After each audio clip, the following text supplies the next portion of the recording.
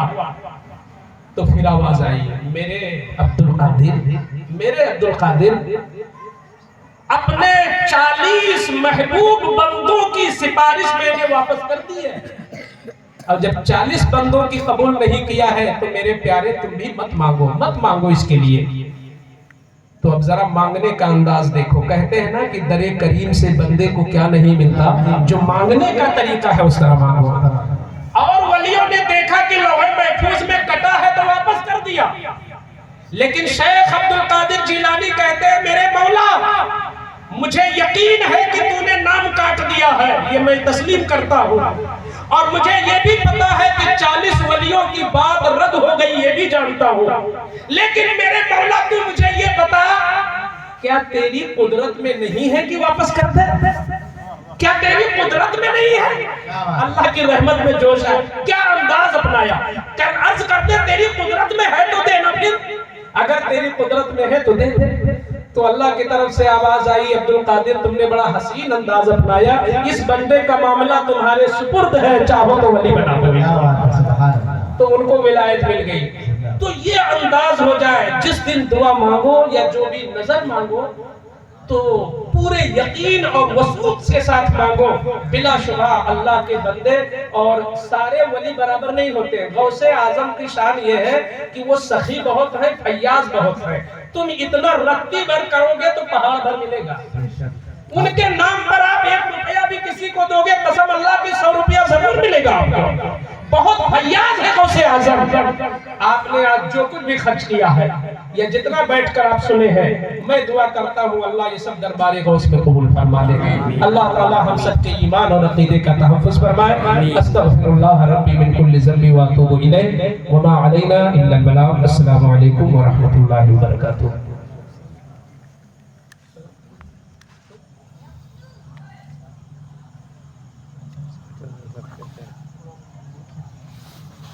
آپ